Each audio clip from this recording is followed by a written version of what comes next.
So with the In the Dark exhibit, we created 2 extra areas, and one is the night sky and one is about why museums are dark. And I would like to introduce everyone to Henry. Henry is my telescope. I am what you would call an amateur astronomer. He was my very first telescope.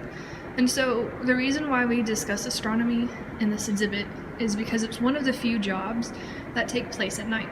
You actually can't really do astronomy during the day. Like if you did, it would be mostly solar or theoretic astronomy, which is mostly math. There's a place up in Cloudcroft called Sunspot, and it's really interesting, the things that you see in Sunspot, and it discusses how the sun works, and they view the sun to see whenever the sun's going to have a solar flare and things like that. The other closest night telescope close to us is in McDonald at Fort McDonald by Marfa, Texas, and it's actually the McDonald Observatory.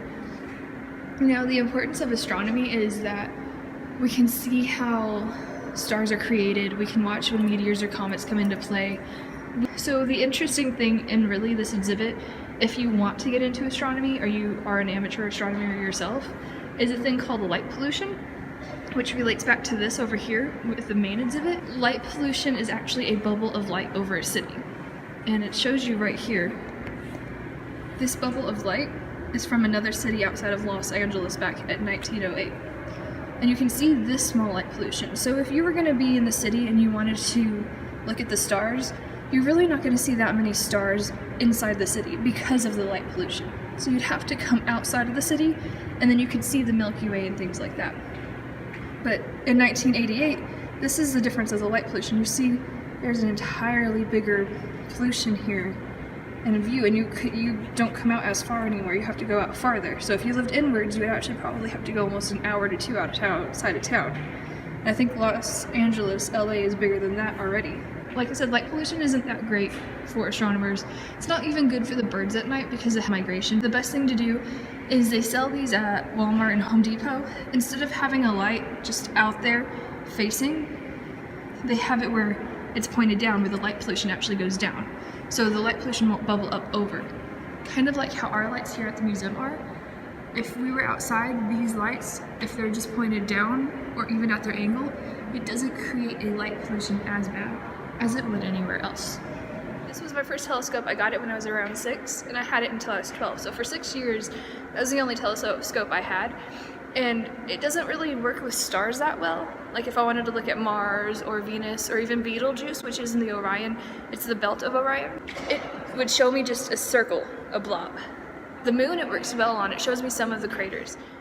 Over time, I've broken the lens inside of him, so I just use him now as a way to discuss telescopes with people. I have a new one, her name is Lucy. She's very well with watching nebulas and stars and things like that. But as a kid, he would be amazing. My parents would just take me out in the backyard.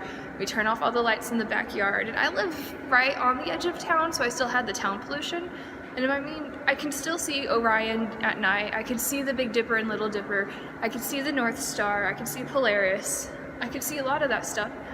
But it wasn't until I went to a friend's house outside of the country that I got to, with my telescope, that I got to see the Milky Way. And it was really gorgeous. So light pollution ruins the view of the night sky for us. If you ever have the chance and you're watching this and you are like, oh, let's go take the kids out and watch the stars tonight, you can start out in the backyard. They still sell telescopes like Henry for probably around $20. And you can use the telescopes in town because they help look outside of the light pollution. Like the Hubble Telescope. If you ever wonder why we have the Hubble Telescope in space, everyone was so sick and tired of light pollution here on Earth that they sent a telescope named after Hubble himself to space outside of light pollution. What kind of things have you seen at night?